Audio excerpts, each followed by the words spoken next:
Well, greetings and thanks for joining us for another episode of Lightbulb Moments, episode number 151. Yes, last week we reached the milestone of 150 episodes. Whoopee! All right, subscribe to our YouTube channel to check out past episodes of Lightbulb Moments. We're also a podcast now. I'm Tom Kuhn. I'm host and curator of Lightbulb Moments. And a light bulb moment is a sudden realization, enlightenment, or inspiration. And remember, you can't start a fire without a spark. So hopefully this forum might provide a spark with you today or in the future. At Qnity, we're here to go from what's confusing, overwhelming, and complicated to a simpler path towards prosperity. To prosper, remember to manage your ATM, the three currencies we have in life: attention, time, and money. And thanks for spending your precious time with us today. We love hearing from you, and you can put something in the chat. You can send us an email. You can go to our website. Again, thanks for getting us to over 150 episodes. A couple things that I'm going to cover this week is a hot off the press compensation study we did for the largest employers in the professional beauty industry of licensed service providers. So this is going to be a sneak peek at the data, and it was presented to the ISBN community, excuse me. It looks like 2 weeks ago, and we're coming public on it. So you're going to get a bit of a preview here, and we're going to go deeper into it at the fill. Also, just got back from the Beauty Changes Lives Gala, there was a ton of events going on in Chicago. And there's some big ahas I had from that I'll share with you in a little bit here. Our last guest was Will Simpson of Vish. So check out that episode as well as other recent episodes, for example, with Sam Bricado and Mike Leggett, Gary Spellman, Chris Barron, Tamara Fields, Jen Lyles, Cash Lawless, Shane Price, Liz and Just Arundel, and a host of other great guests. Don't be afraid to submit your own light bulb moment again in the chat or on our website. I do want to give a shout out to our sponsors, Lightheart Sanders, who I think was actually the original and first sponsor, and they continue to sponsor this forum. Thank you for that and for showing up each week and contributing to the conversation.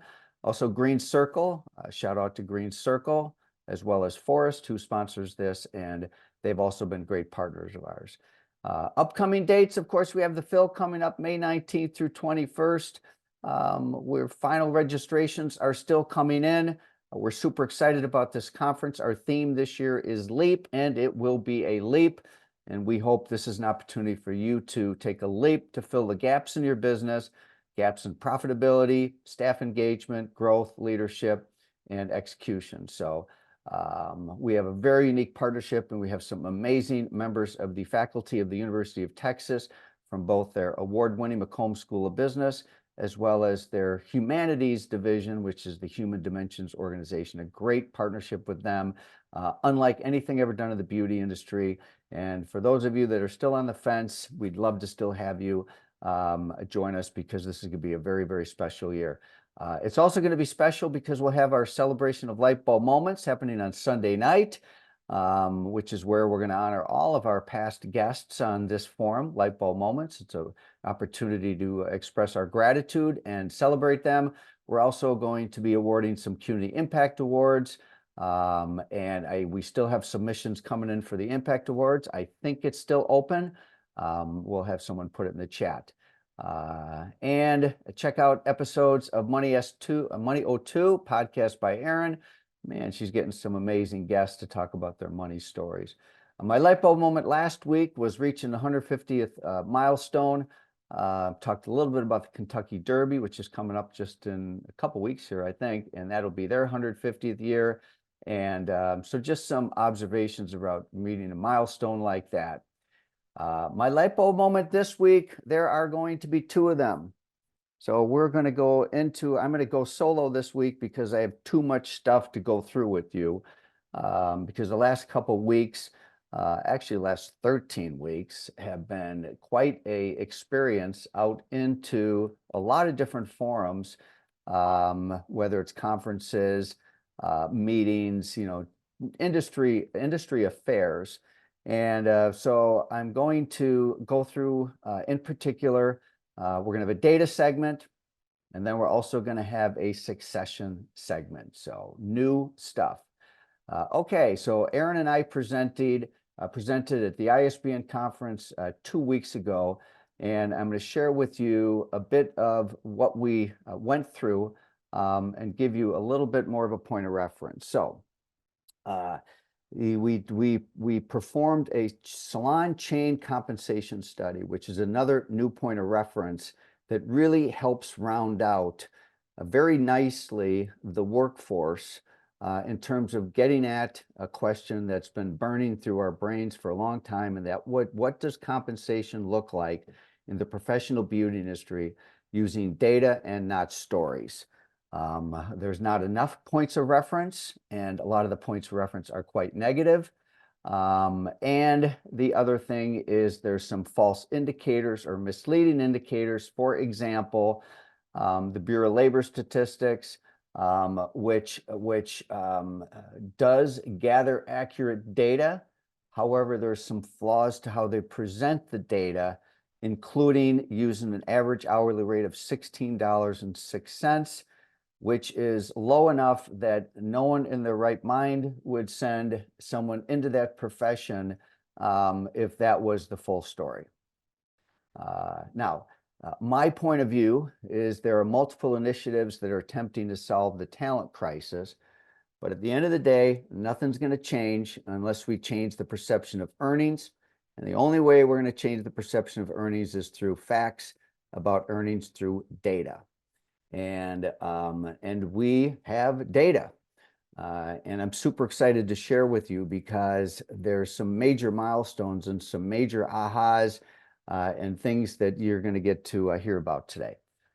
So just by a point of reference, for those of you that are new to this forum or don't know much about our workforce studies in the Qnity Institute and other studies in the Qnity Institute, which is the data part of what we do, we had completed 3 compensation projects. One was using 2021 data, the other one 2022 data.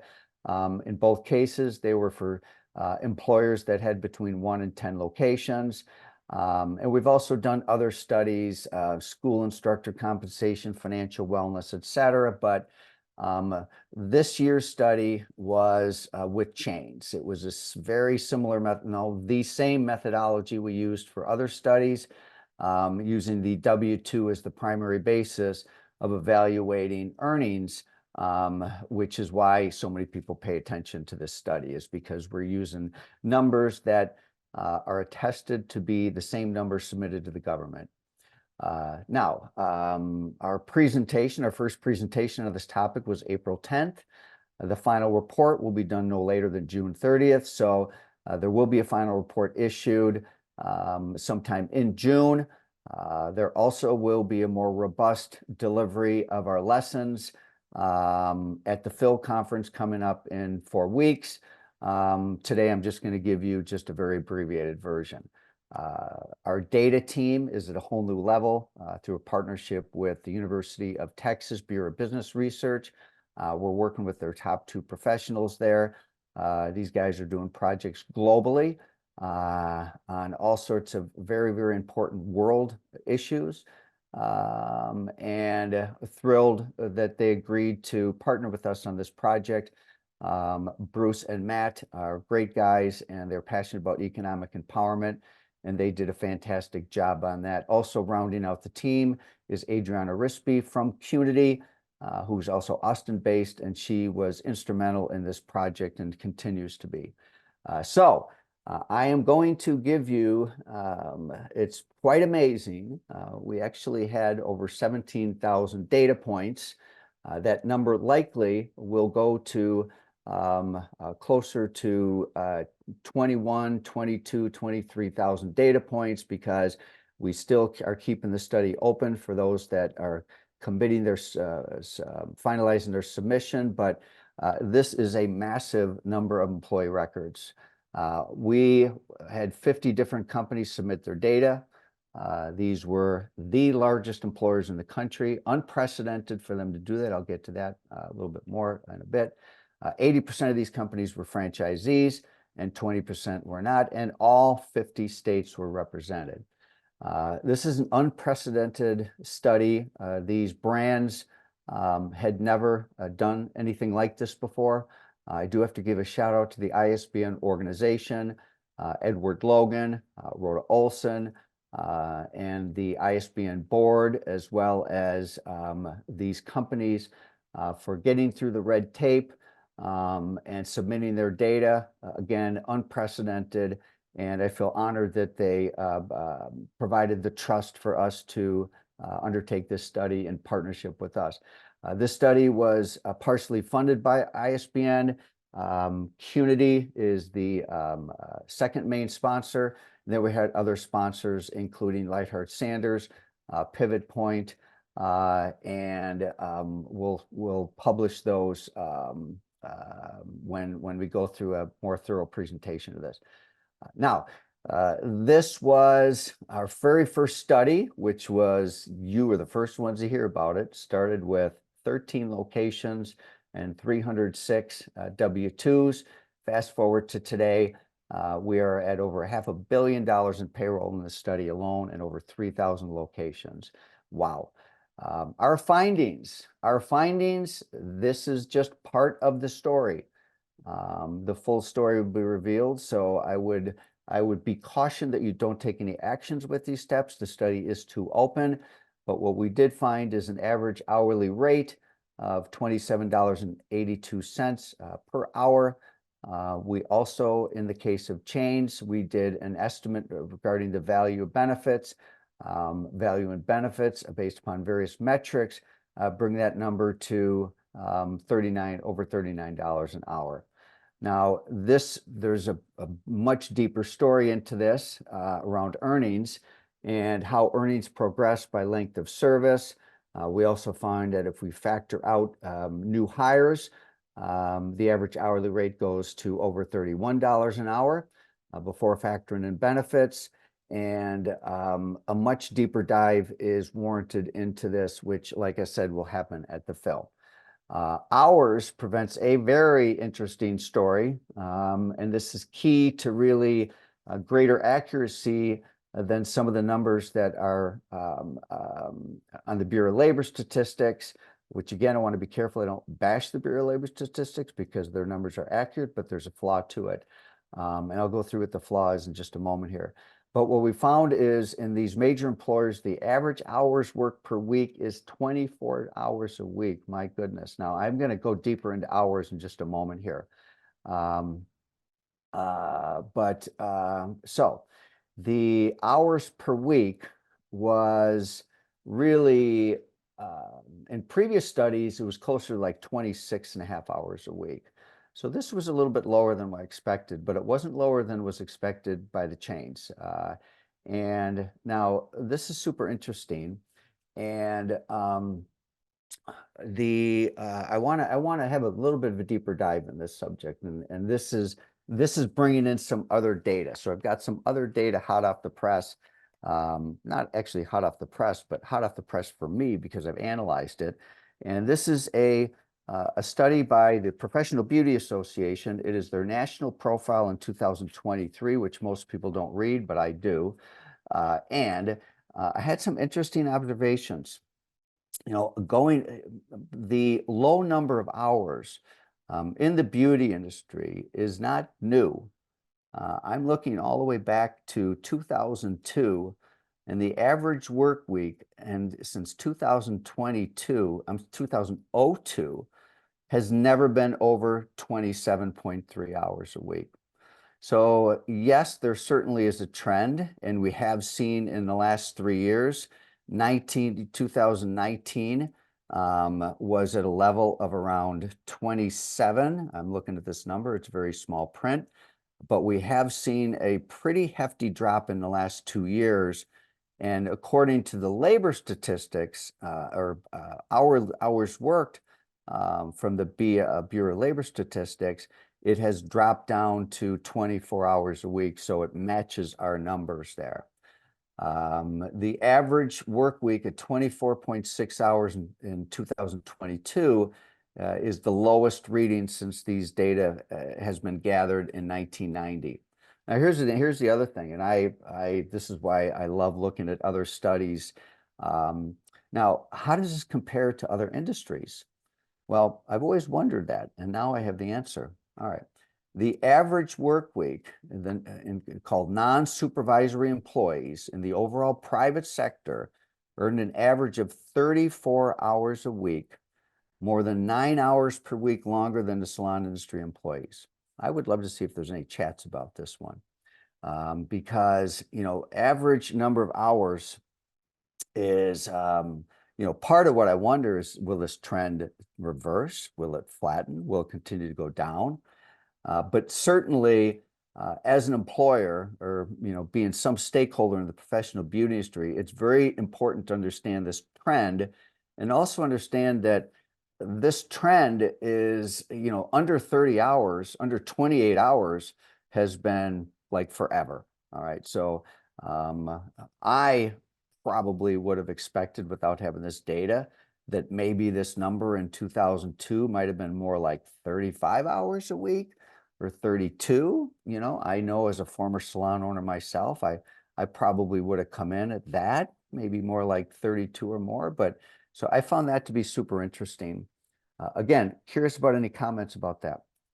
The other thing I wanted to mention, as it related to some other studies on earnings, that the Bureau of Labor Statistics, I think the flaw to their measurement is the average hours, average hourly rate. That's the flaw.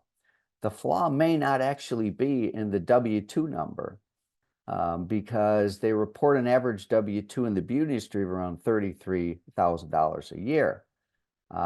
And that is, in many sectors, that is probably an accurate number, and relative to what we've seen, very consistent. The problem is that the average hourly rate is miscalculated, because it's a much different story when you take $33,000 over 24 hours a week versus 40 hours a week, and that's the flaw. And I think this study is what revealed that. And so a big finding.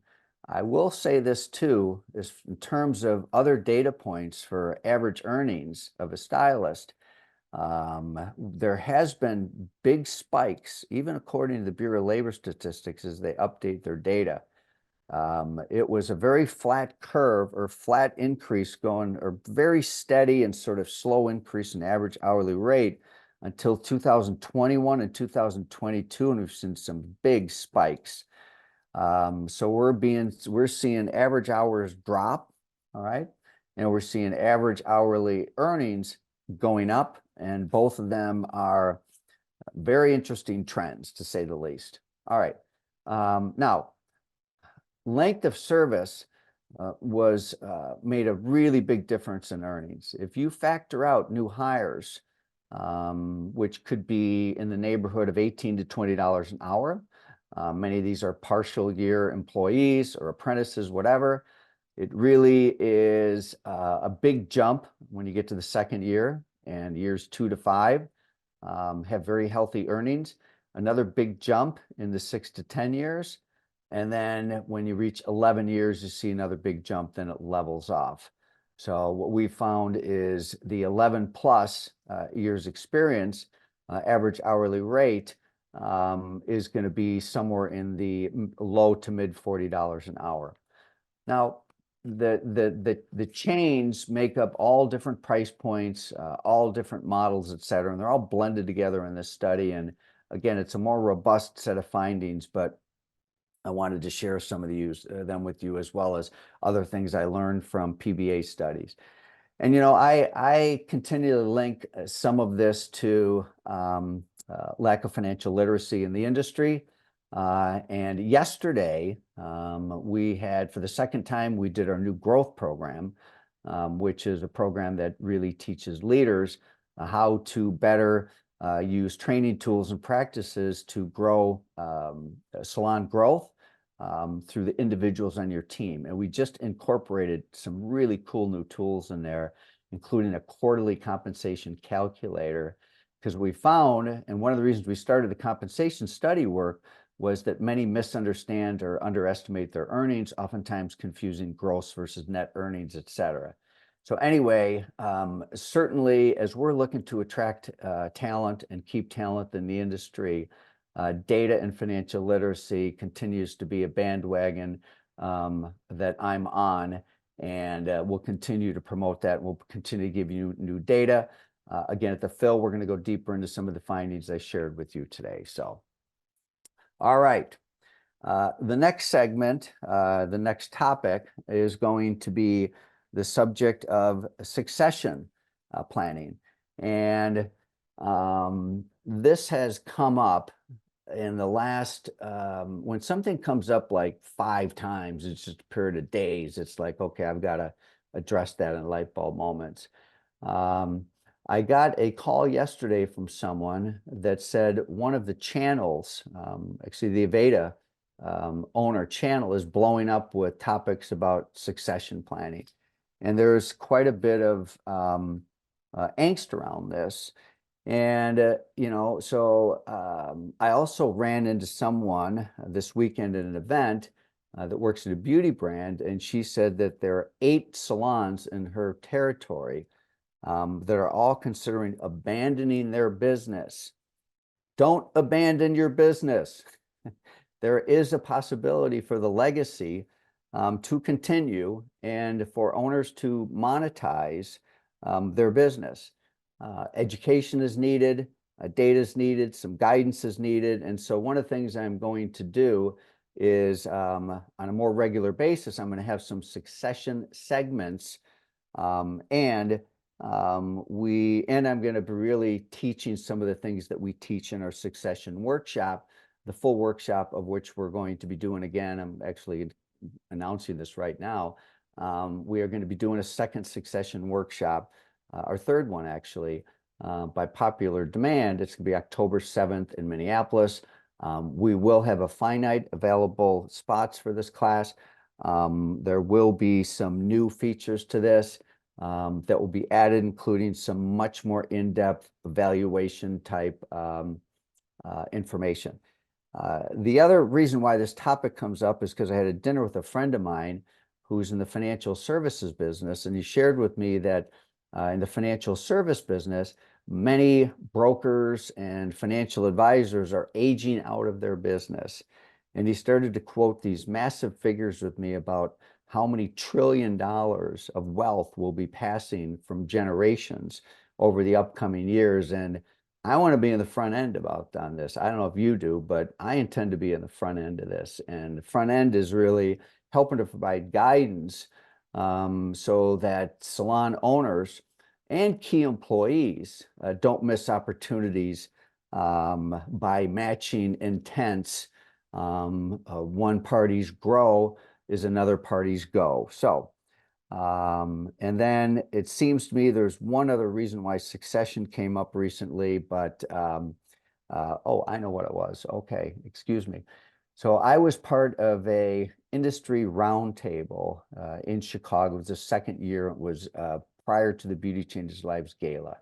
And I was fortunate enough to be part of a group of industry leaders. They call them icons and trailblazers, and they separated us by age. I ended up in the icon category just because of age, and other people were in the trailblazer. And it was a really cool opportunity for different generations to really share with them generational workforce issues like communication and different values. And it was fascinating and above not my area of expertise. I participated. I just kept thinking the whole time sitting in there, maybe it's because of the lens I see the world through or the work that I do, is no one's really talking about being proactive on multi-generation business ownership transfers. Yes, there's communication, how to work together, different values and all that, but I just kept thinking about that. And then I ran into, and I think Lisa is actually with us today, Lisa Gladwell. Didn't run into her, but I was fortunate enough to see Lucinda Riley, and Lisa Gladwell. And Lisa had told me some time ago that her mom was going to close the doors. I mean, literally just shut the door after decades of being a major contributor in her community in Virginia. And that Lisa said, well, doggone it, I'm not gonna let this happen. I'm gonna move from California all the way back to Virginia. And, and here we are today, with smiles on their face. And now Lisa's daughter is now getting involved in the business, and the three of them joined us at the Beauty Changes Lives Gala, and it was awesome. And so without going deeper into their story and getting super specific, I do believe that it is time for us to dig deeper into this, and which we'll do on a regular basis. So I'm going to be featuring content from our succession workshop coming up. I've also got a brand new partnership with a valuation firm where we're able to assist there, not us, but through our partnership. And in an upcoming episode, I'm going to go through some recent lessons that I've had about valuation matters, because I'm currently working with a client on their valuation and have spent time with this valuation firm, getting behind the curtain a little bit. So we're going to have some stuff coming up here on succession planning, and so stay tuned for that. And we're also going to be featuring some stories. One of our favorite stories is with Carrie Bennett, Anna Johnson, and how their transition, the path, what went right, what went wrong, and ultimately how they ended up where they are today, which is a very happy place, where Carrie was able to move on to what's next for her in her life. And she's doing some really cool stuff, working with her local zoo, volunteering, traveling, just having a blast with life. And then Anna is just doing great as a brand new salon owner. And I just think there's so many lessons that come from this story. They've been guests at our last two workshops. I'm going to see if I can have them come back in the fall, but we'll start to feature more of these stories here. Also stories, for example, of Tulip Salon, and also in Virginia, and a key employee in the process they went through to bring her into business ownership. So anyway, that's what I got for you today. We're going to keep it short. Two things: data matters, and really having data regarding earnings, hours, trends, all of that, I think will help you better manage and grow your business and fill the gaps in your business. And then also proactively looking at multi-generational business ownership transfers and being in the front end of this is really important. So thanks again to our sponsors of Lightheart Sanders, Green Circle, and Forest. I'll stick around for a few minutes and see if there's any comments. We should be on again next week. And I want to thank you for being part of this community. And check out some of our recent social posts too. And I'm also going to be adding some other social posts and other information about some of the data work we're doing and succession. So again, thanks for joining us today, and we'll see you all very soon.